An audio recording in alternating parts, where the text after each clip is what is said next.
July 16th, 2026. You know why you're here, so let's kick this off right and introduce the players. Hey, I'm Jarisar, a WoW esports aficionado who forgot to turn on his lamp.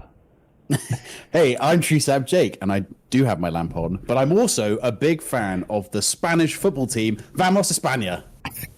And you may be wondering why that is the case, and unfortunately, very unfortunately, England crashed out of the World Cup yesterday. I never took you for being a bandwagon jumper. A bandwagon jumper? Would I be jumping on a bandwagon if I was supporting Spain, for example? Well, that's the thing. You hopped off the, because you're a diehard Brit, right? Like you were team England all the way until this weekend, or until yesterday, really. So why you hop into Spain all of a sudden? Because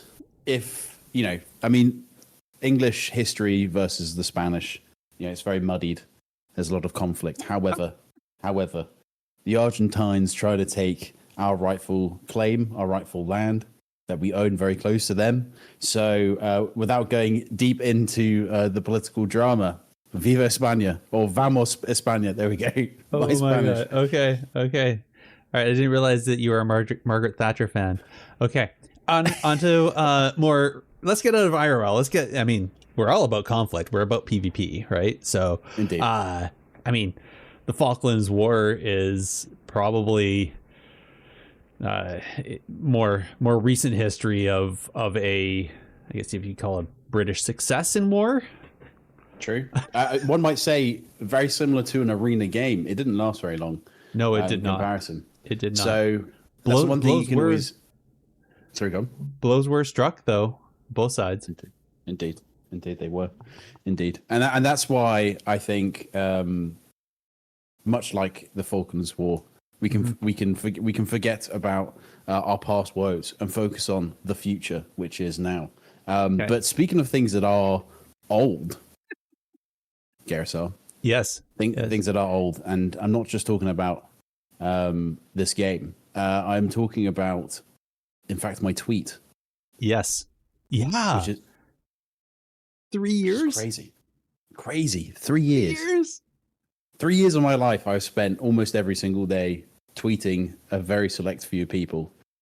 I've had a lot of people say to me, it's AI. You've clearly set something up. You've got a bot doing this. And I can absolutely assure you it is me every day copy and pasting and changing a few things every single day. It is incredibly taxing. It takes more than 1 minute of my time to do so. But I think the main point about it is that I've consistently been doing it. I think I can tell when you can consistently use the toilet. Yeah, you know what? Actually, you've sort of nailed that on the head. There is definitely a period of time where I have to be in the toilet for at least 5 minutes. So it's a good time to distract yourself and go, oh, you know what I haven't done today? Oh, I haven't done the tweet. Let me go. I can do that now. So I feel for the days when you're constipated, because then you end up missing. So it's like 2 in 1 day.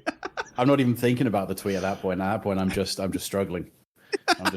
But no, it's definitely a long time to do. I think one of the things that I think is very positive about this podcast in general is that it's kind of a place for people to be able to go to listen to those with experience and those with interest to kind of talk about that, especially when we've got guests on that main a specific class or have big insight into the competitive aspect. I think it's a really useful thing. And that's the joy of the internet, the joy of access to podcasts and access to information, is that you can actually go about and find out things that you've always wanted to know. For example, we had the distinct pleasure last time of talking to Adrian, aka Healing Stat. Now, Healing Stat, I watched play BlizzCon, Yeah.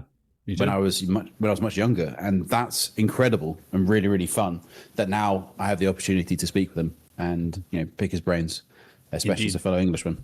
Indeed.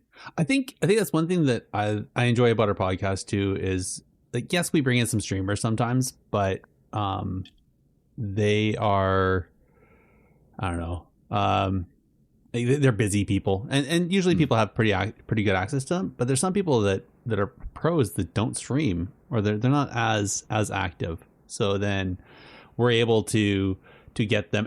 And honestly, like most streamers are playing the game, right? Yeah, they can answer some questions of that, but it doesn't really get into depth, and that's where we can really get into the depth stuff. So just on that, so obviously we did change the format just recently. Well, recently, geez, that was almost a year ago, right? So we went from always having these guests and doing some very detailed analyses to more casual conversation. That said, I mean, some people have expressed, especially with Ox joining us recently to talk about the Devo, or not Devo, Devourer, Demon Hunter. That was great, and it kind of raised again. People are like, "Hey, we really like that." So I think we'll spice it up a bit. We'll be definitely get more into the technical. We've been a little bit more on the casual side lately. So I was thinking about this, and more recently, like, so if you look at the ladder, everybody complains about either demon hunters.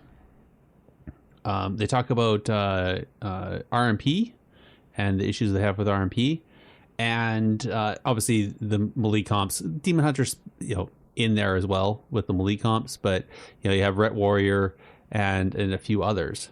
So I was thinking, like, so they always talk about, well, occasionally it's talked about with the meta how there's always like a paper rock scissors moment, right? Like this comp beats that comp beats the other comp, and then you have this circle of comps that beat each other. But the way people were talking earlier in the season that it was like RMP beats them all, is that still the case? Because I'm not totally convinced anymore. It's a really interesting topic, and I think it's a shame that we don't have the biggest Moran here today, because obviously Big Moran is very, very good at sort of taking a very clinical look at things, and plus he's probably the biggest RMP shill, which is great. And I'm the biggest RMP hater, so we can kind of argue about what's what, and I think he definitely provides a sort of a side to it. Do I think RMP is the sort of the big winner? And I do think that in reality, Rogue and Mage right now, with the way that the DR works, if you don't know, DR's reset after 16. It used to be 18, as far as I'm aware. Yep. And that change in itself, in a minute, has given, I think they worked it out where it's sort of like, actually you can get maybe like one or two more extra cheap shots in now than you could have done when it was back up at 18. So what that means is that Rogue has a lot more ability to control the game, because they have almost an unlimited access to cheap shot and stuns, including kidney shot, which is still a 6-second CC. Mage, who have a spammable CC, because I think actually at the minute, with the way that the DR works, spammable CC is king. Spammable CC is the most OP thing in the game for not only peel, but also controlling the healers and putting them in insane CC chains. And they are able to utilize this to their maximum effect. Yeah. So if you are, for example, a warrior who is attacking a mage and you get rooted, and then you finally 5-6 seconds you get out of that route, or you get polymorphed, you then go into a route. You're then stuck in that for a bit, and by the time you've actually caught back up to the mage, you're back off DR and you're into another full polymorph. So I think Rogue Mage has basically everything that you could possibly want. It has the most insane peels, and the classes that have arguably some of the best offensives, and also the best CC chains and peels. So I think, in my opinion, our Rogue Mage is still the best. Are there counters to it? Possibly. And I think some of the big counters to it are specs that are able to basically find a way around this rampant amount of CC. In my brain, that's Jungle. Jungle has always been a very strong Rogue Mage counter, and I think even to this day they still are. I think otherwise you could possibly look at Cupid, and you could probably look at Ret Warrior. I also do think that there are other comps that work really, really well against Rogue Mage, as long as they go as long as they can kind of stay on top of their enemy. But that is kind of like a hands diff. That is like actually the skill of the player is far better represented. But if you had two equal teams, I think RMP is king, just for the way that they have the control. Interesting. So that's my opinion on that. Okay. Now, whether the data reflects that is an entirely different thing. So I think is the way to look at it. So we've got some little bits of data here, which, as far as I'm aware, is based off of the top. It's the top end of the ladder on the US, so the North American server. So interestingly enough, RMP has a 48.3% win rate. Yep. Which one might say is actually quite low. So I want to point out that's the sub variant. Yes. The assassination variant has a 52% win rate. Which is kind of crazy, actually, if you think about it, because I feel like ASO it flies under the radar, but they've got almost as much control as the sub rogue without the burst window, but then far more damage. Yes. And with a mage kind of giving that uptime, giving that that damage, that CC chains, you can full kidney a healer into a full sheep, into a half sheep, into a fear, and that is, to be honest with you, probably about 16 seconds worth of CC in a way. 100%. Or at least 11 to 12 seconds for sure. 100%. So it's a long time. In fact, actually, I think the only other time in WoW that we've had such long CC chains was back in MOP. I think MOP was quite notorious for these very, very long CC chains that were, like, for example, it was the reason why God Comp, which is Frost Mage and Shadow Priest, was so strong back then, because they could literally put you into 16 seconds of CC and then refresh it on the DR very easily if you weren't able to stop it. So I think there's a lot to kind of to take there and see, like, actually, you know what? RMP doesn't seemingly look like it's the strongest, but it's probably because a lot more people play it. And I think you can kind of see that as well. So if the RMP of the sub variant, there's 1,845 games. Yeah. So I think that's a 3.1% play rate from what it says. That's a whole percent higher and about 600 games more than the next highest one, which is Ret Warrior. So which I think is interesting, because I don't know what you feel about this, Garrisar, but obviously Rogue Mage, I think, does have a higher skill ceiling, and I think Big Moran would be saying this right now, that it has got a higher skill ceiling. But I think a lot more people want to pick it up because they know it's OP, and therefore they don't do very well, which I think you can see reflected in. Yeah. I don't know. I have to counter those. That I think Ret Warrior does have a bit more skill to it than people give it credit for, especially because Ret has, I mean, it's such a utility bot versus actually being able to do worthwhile damage, that like it ends up being such a longer game, right? That you have to make sure you don't overlap, make sure that you're able to line the goes of your opponents and counter those to get to that spot where now you're into the dampening. Now you're like 4 or 5 minutes into the game, and then you're at your win condition, right? I think there's definitely a lot more skill to all comps, I would say, than people give it credit for. Like, let's be realistic. If you play, I don't know, I'm playing a comp with my friend Joe Blogs, and Joe Blogs is playing, I don't know, Windwalker Monk, and I'm playing DK, and we're playing The Walking Dead, and we're getting absolutely blasted by every single Ret Warrior player. I'm definitely saying to my teammate, you know what? These Ret Warrior players, they're so disgusting. They have the easiest time. And on the flip side, that Ret Warrior has had to play out of their absolute minds not to get blown up by either the Windwalker or the DK. Absolutely. And I think there is definitely a lot more nuance to each comp, which I think you start to understand. Like, I always think warriors are super OP. I play a warrior, I can't move, I can't get away, I'm stuck in roots forever. Whereas every other warrior I play into is seemingly, Rambo. They just appear out of nowhere. They're always on me. And I think it's always a perspective thing. So, you think, oh, they should never be on top of me. And when you're playing that class, you're like, well, why can't I ever get on them? Yeah. So you got to give them credit where credit's due. I do think it is difficult, but I do also believe that Ret Paladins, in the way that they are built since the rework in Dragonflight, do give so much to their teammates that allows them to live. And I think that's the reason why Ret Warrior is doing so well. It's not the beast that it was in Shadowlands. In Shadowlands, it was just unhealable damage. Now it's like the Warrior does loads of damage, but the Ret just keeps them up. And you've got to get through all the healing, lay on hands, spell bop, all the freedoms. Healing, all the freedoms. All the freedoms. Well, they've only got the one now, thankfully. They don't have the double one, but they can still share it. So the Ret and the Warrior can stay on top of you. Yeah. But their biggest counter, to be honest with you, is probably Rogue Mage, because the Mage steals the freedoms. The Rogue controls both of them, and they absolutely blow up that Warrior in a stun. They sheep healer, kidney shot the Ret, and then they blow up that Warrior. But I think the point, sorry, I'm going on a rant now, but essentially what I think is that they are a lot more complicated, and every spec has its difficulty. But that's why I think when people say RMP is easy to play, it's not. You've got to line it up. But it definitely, once you're good at it, that high skill ceiling really pays off.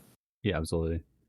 Now, the Cupid Cleave, Pally, Hunter, Priest, that has a 50% win rate, 50.5. Just over 1,000 games, 1.8% win rate. But I was hearing some people talking about that, and that just eats RMP. Now they lose to Ret Warrior, but they eat RMP. Yeah, I think Hunters have always had a strength over Rogue Mage.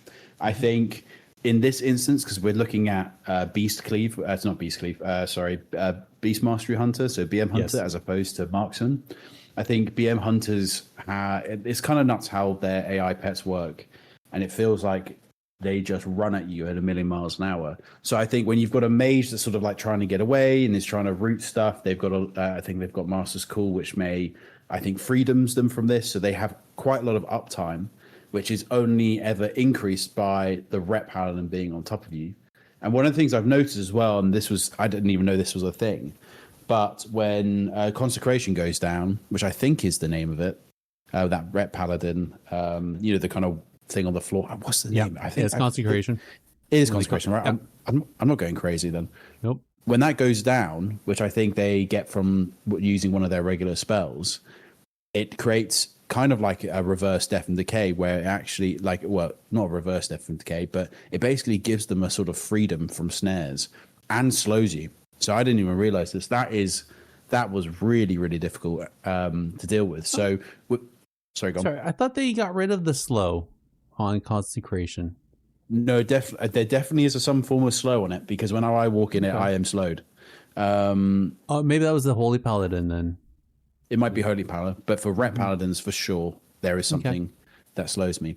However, I think with all of that in mind, you have an unstoppable force that just completely and totally destroys mages. They've got all of the kind of defensives that Ret Warrior has because of the Ret Paladin, but then you've also got a Purge from the BM Hunter and the Priest. So you can get rid of the shields. You got a Priest that can mass dispel the ice blocks, and then you've got one of the best CC chains in the game, which is obviously Stun Trap. So 3-second stun into, if they're playing Diamond Ice, obviously it's a 5-second trap, but if it's the full one, it's a 7-second trap. And you sit in that for at least almost 10 seconds. On top of that, you then get into a Fear, which doesn't DR. Yeah. So you've got a very, very long CC chain that you've got every 30 seconds pretty much. Exactly. And that's really tough. And for Rogue Mage, they've got a lot to survive, but at some point they're going to blow through all their cooldowns. And it's whether can they kill something? Can they kill the Paladin? Can they kill the BM Hunter? Can they do a big swap to the healer? Are they able to burst through that or do enough damage with their own CC chain? Mm-hmm. And that's the difficulty. So yeah, I can understand. It's the reason why I think jungle is a big RMP counter, is because they've got stuff that can't be CC'd properly, like the Feral. And then you've got Hunters that just do the most damage to mages. Yeah. I feel hunters also have the ability, because of the pets, that they can stay on the rogue mage, so they can't reset as much, right? Because that's the whole thing with the, between their goes, they try to run back to a pillar usually and until they can go and reset. Mm-hmm. At least that's the way it has been. I know, like you said at the beginning of this, the CC change has allowed for rogues to basically always be ready to go, and the next chain is right there after 16 seconds. But I feel like that's the one thing that the hunters have, is that those pets can keep keep on them until the players are able to catch back up and then and re-engage with the team while they're trying to wait for the next go. Which I actually find interesting, because I always thought that was what Frostmage brought against Beastmasters, because they could freeze, they could root the pets, they could freeze them away over there, and then be far enough away that the pets weren't doing anything. So I guess, is it because of the ret that the pets can stay on top of the targets too? I think BM's got Master's Call that allows you to freedom them. Right. And I have a feeling that during Bestial Wrath, now I'm not the expert on this, I think during Bestial Wrath as well, they can't be. So I think there's a lot of aspects which allow the BM, because realistically speaking, a lot of that built is built into the AI pets. I think they get a lot of uptime with their pets, which is very difficult for the mage to deal with. But the mage does have a lot of roots, so you would think they would be difficult to deal with. But I think the uptime from the ret, the freedoms, and everything, but it's mostly the defenses that the ret brings on top of its own damage. Yeah, that kind of allows them and gives them the uptime. So Cupid definitely is strong, and it's very hard to kill, I think, is the big thing. Sort of there is what do you kill in that comp? You'd have to kill the hunter, and if that's the case, then you've kind of got to go into the middle of them all, and the mage has to be in range. Yeah. So it's a difficult one, but I think that's why it's the same reason why I think jungle is so good into them, because the feral, as long as the feral plays well and shifts into bear form every single stun, they're going to live it. Like I've seen ferals live for a really long time. Yeah, you're not wrong. But obviously, if the trade-off there is if they get caught out of bear form, then it is over. So, but the hunter does a lot. I think the CC chain, on top of the amount of damage that they do, the amount of free damage that they do, and the survivability added with the ret, that would be an RMP counter. But I do think that a good RMP versus a good Cupid, I think, to be honest with you, I think the RMP's got enough in there that it might cause an issue. I still think they're it's the strongest comp, but I just don't think it's played well outside of the highest level. I think you could just look at the AWC with Echo. I think they always kind of default back to RMP, and they just play it better than anyone else. Yeah, you're not wrong. They really make it shine. Now, one thing I noticed is the difference that a healer makes. So a bunch of these have priests, and it looks like the disc seems to be the favored. But there's one with the one Ret Warrior comp that they have that 50% win rate was with Preservation Voker. So I'm wondering what does Preservation bring in that the disc isn't. So I think the disc has extra damage and has shielding, and has you can press pain suppression and stuns and things like that, and obviously has the ability to purge and use master spell, things like that. So it has a lot of utility. But realistically speaking, Ret Warrior don't need that, because the warrior can just take Shattering Throw if they're facing mages. The Preservation has Spammable Fear, which, as I said earlier, is king. It's so good, not only just for peeling, but for performing CC. It's very hard to lock down. Every time you press hover, you get like a 3-second CC immunity. So you can really outplay people in the way that they try and come and CC you. So a lot of the time, people kind of look to do it after someone's used hover, after the 3 seconds are done. Then they'll commit. But you have insane healing, and then you also have You've got 2 walls as well that stop you from being silenced. You have time dilation, which I think you have 2 charges of. Yep. You have I cannot remember the name of it now, but the one basically where you do a load of healing whilst you're stunned. I can't remember the name of it. It will come to me at some point. Oh, Emerald Communion? Yeah, Communion, that's it. So Emerald Communion you do, which is huge. And you're able to grip and take people away. And you've got knocks. It's insane. You can tell the list is already going on. Preservation is the best healer in the game. And especially when you've got 2 melee grouped up together who are also unkillable because of the Ret Paladin, it's just a very, very good comp. Can it lose? Absolutely it can, but it's a very, very strong comp. Fair enough. And obviously, I mean, 50%, I mean, that's a really good win rate, but it is. It's not, it's still flipping a coin every time you get into an arena. I'm wondering, so really what we're looking at here is you have your RMP, you have your Ret Warrior, and then you have your Cubic Cleave, the Ret Beastmaster. So which one beats which then? So I think we said Cupid beats RMP mostly, give or take a bit. Yes. And then what? RMP beats Ret Warrior? Ish? I think it's a bit more complicated than that, but I do think Ret Warrior loses to RMP.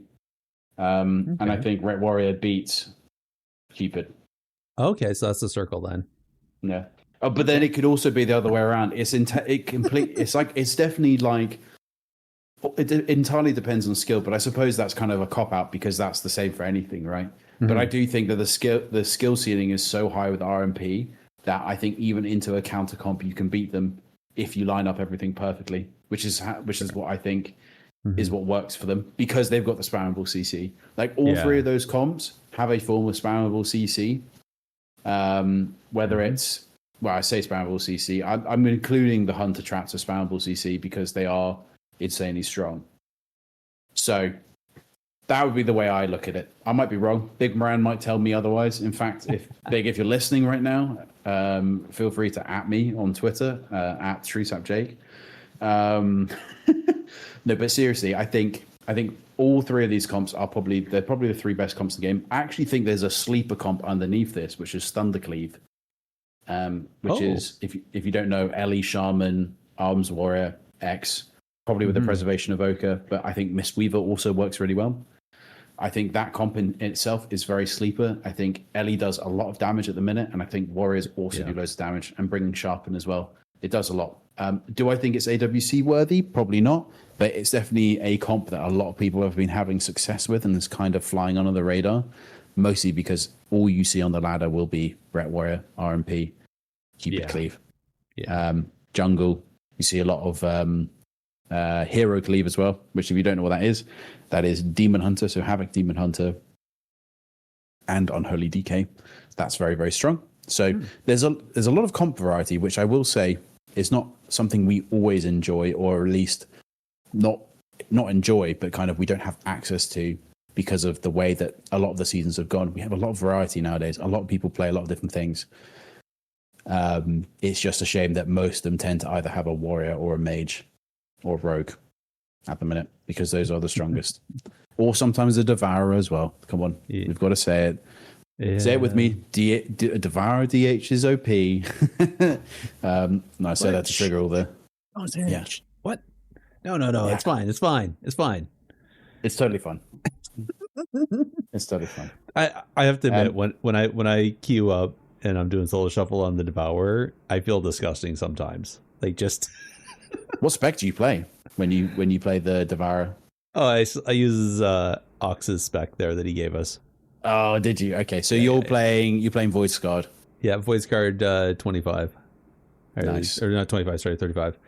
35 souls. So yeah, so it's pretty quick uptime, and it's absolutely disgusting just watching somebody pop. I giggle and I feel gross at the same time. It's really funny because when we had Orcs on to talk about Devourer, and I think it's a good point to make as well, talking about. We've talked about a load of popular comps. I suppose now we're sort of talking about ones that maybe aren't so popular.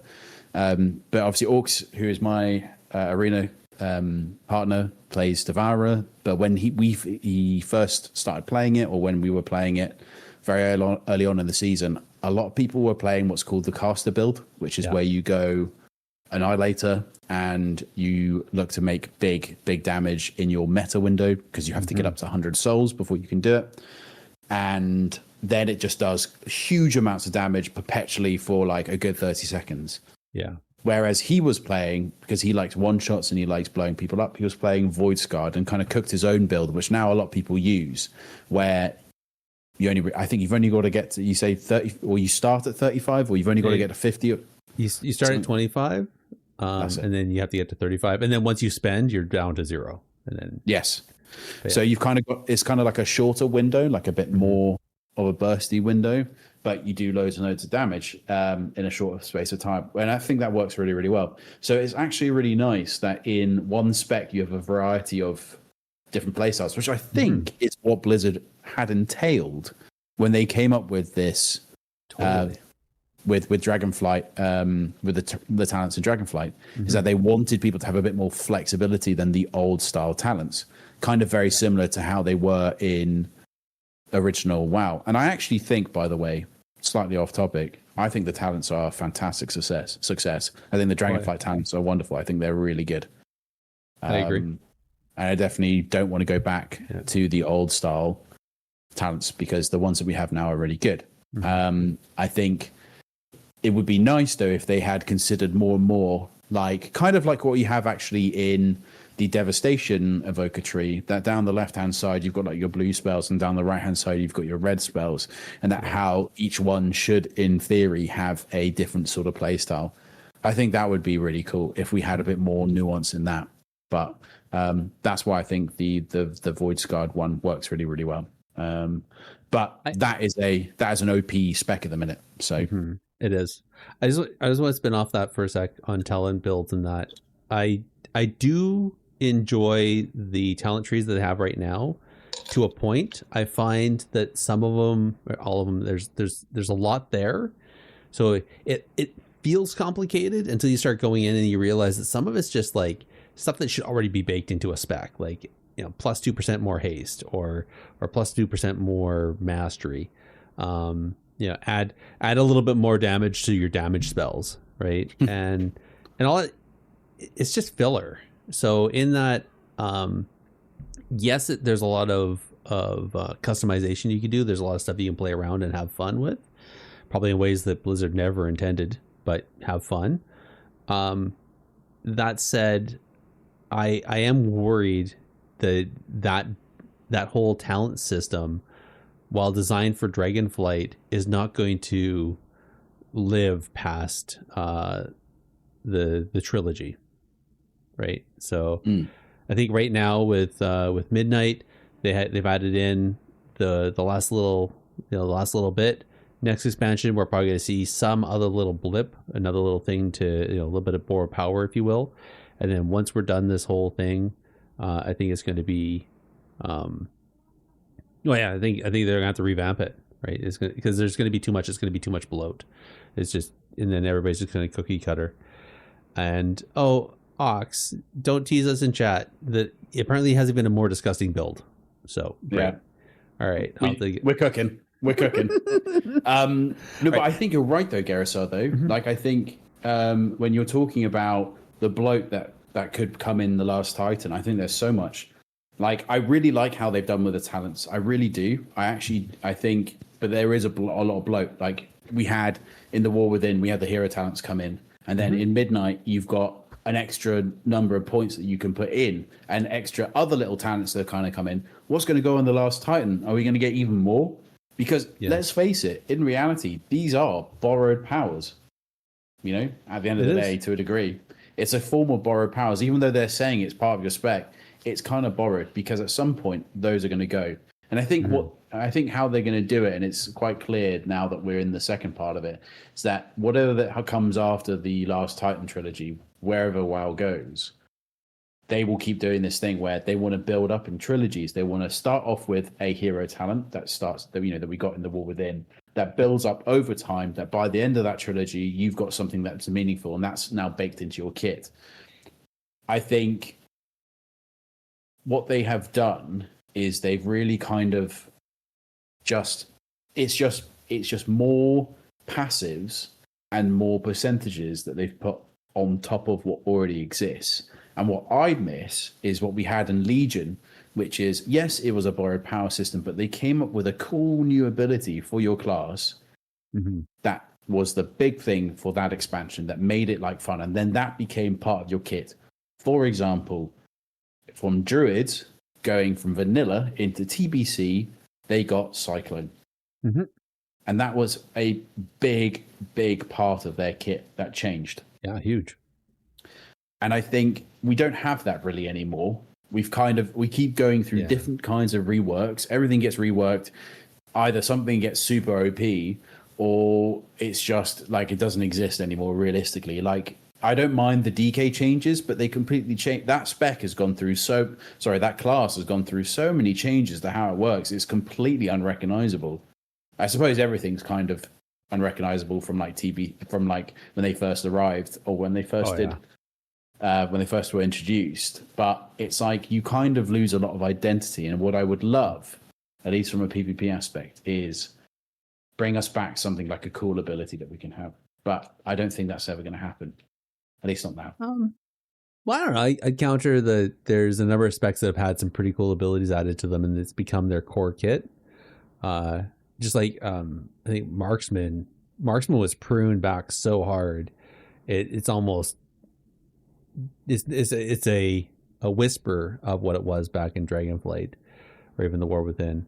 I heard they're getting Scattershot back, which is kind of nice, or maybe that's Survival. Anyways, between the two of them. But I heard that they're reworking Marksman yet again, and it's still not fun to play, not as fun as it used to be. And I'm not sure if that's just because the ability to just blow somebody up is reduced, or if it's instead of pressing 5 buttons to blow somebody up, it's really just 2 buttons, maybe 3, and it's just interlaced on how you drop those things. Well, I think the Hunters getting scatter back is a kind of big thing. It's a big part of their identity as a class. Still an annoying ability, but this time it's not coming back baseline. It's coming back as a PvP talent, which I think is a big difference, because what Hunters will have to do is they will have to prioritize what they're dropping. They'll have to drop something from their current to get something that's useful. Now, I will say that there are a lot of classes that have very useless PvP talents. If you don't have the main 3, you're not sure what else to pick because the rest are totally terrible. So it's quite good for Hunters. Actually, I think we're one of them where they didn't have like a huge amount of good PvP talents, but they do have some nonetheless. Now that they can choose Scattershot, it's another aspect of CC, another aspect of Peel, that kind of thing. I do think they've got a lot anyway, but we will see. I guess it forces them to pick something else. So overall, I think it will be a positive thing for Hunters, but it's a shame that Marksman is getting reworked again, because I think, realistically speaking, well, I mean, maybe they need it, because it's just always been such a spec that kind of just either does so much damage or flops, and that can't be fun, right? Like someone lining all your damage and you do nothing, and then you just fall over. So I can understand why. There's got to be a way through. I feel like part of the problem right now, especially with class design in Blizzard, is that they're so busy using metrics that there'll be like the few players that can really just make a class shine or make a spec shine. And then there's other people that are behind that are filling the metrics, but maybe don't have the wherewithal, the nuance, the capability to really make that spec shine. And so you have the people that can just do disgusting damage and make somebody just pop into a green mist, and then so they're complained about. But in the meantime, again, back to why when you play warrior you're always stuck in roots, but whenever you're up against a warrior they're always on you and you can't seem to stop them, right? Same thing.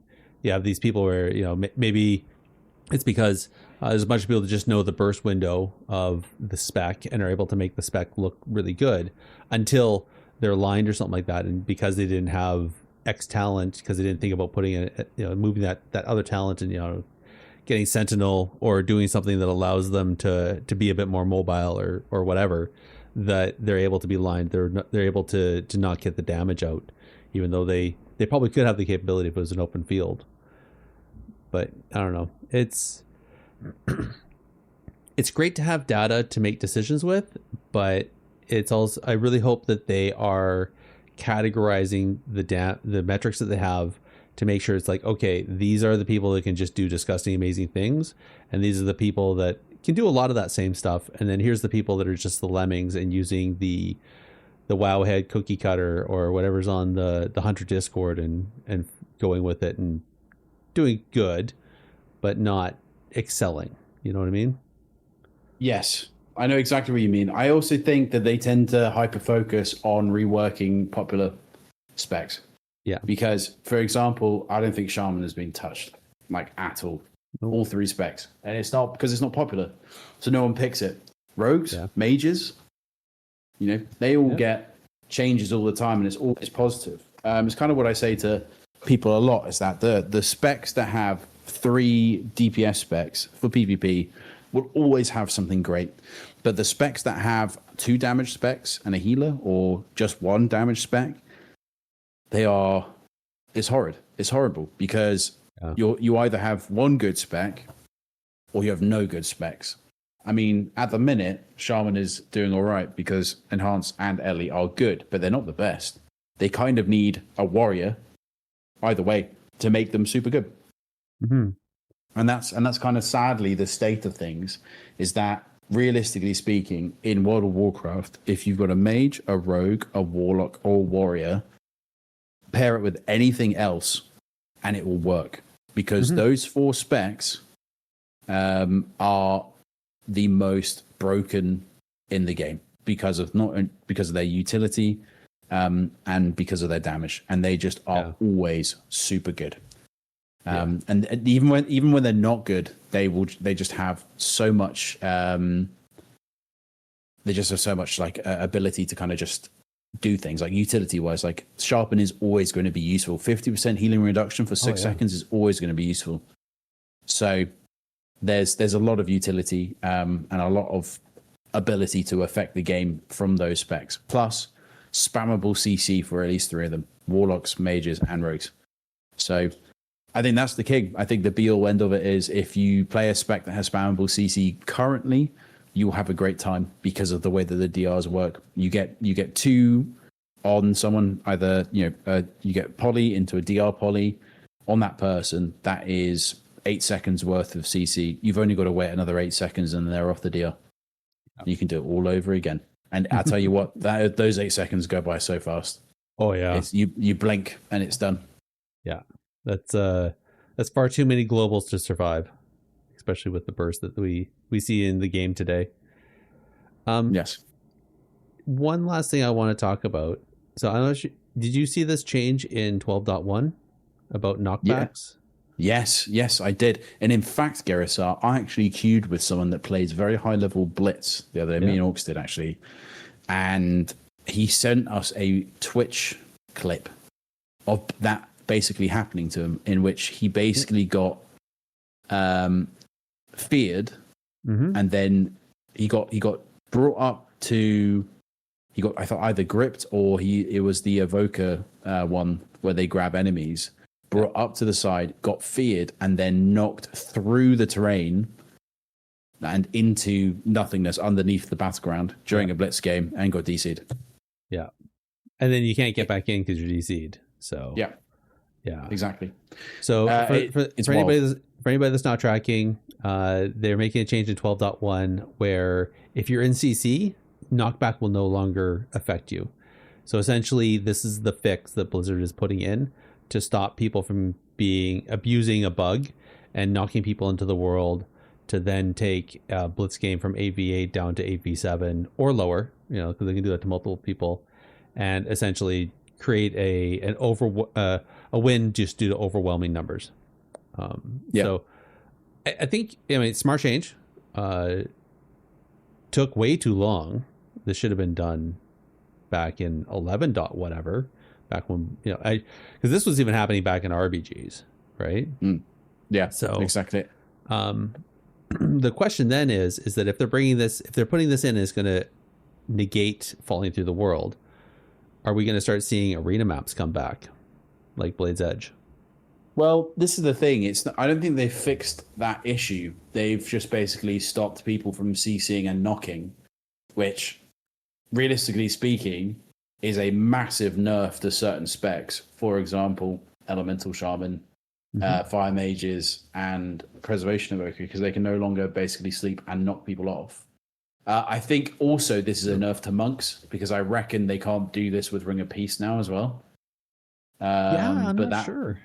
But that's something that would have to be experimented with either on PTR or next patch. But there's a lot of specs that basically, for example, one of the key things you do as Windwalker Monk is that maybe you sap someone as they walk near the edge with Paralyze and then knock them off with Ring. Yeah.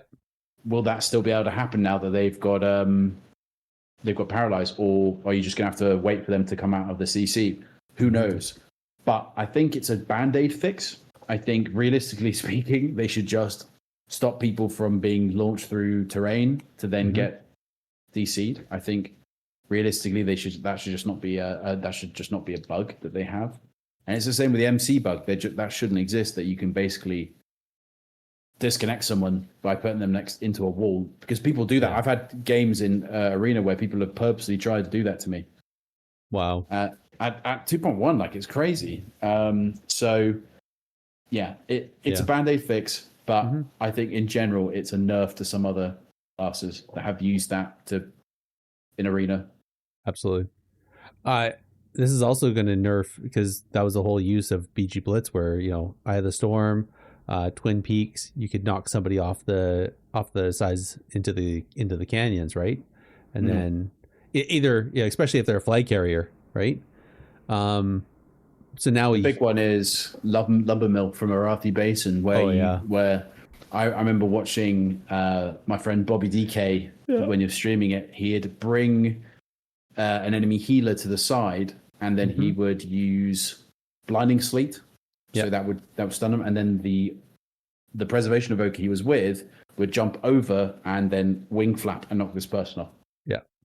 So that is not going to be not a thing anymore. So that's a different strategy. So there's a lot of things that affect. It'll be interesting to see how it goes. Indeed. Well, that time will tell.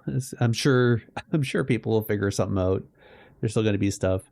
And I tweeted about this as well. I mean, long time coming for this fix. I know you even said mind control still an issue. I'm curious to see how they fix that. Obviously it's not that easy to fix. If this is how they had to resolve this part, and mind control is still a bug, or can still bug, right? So that's unfortunate.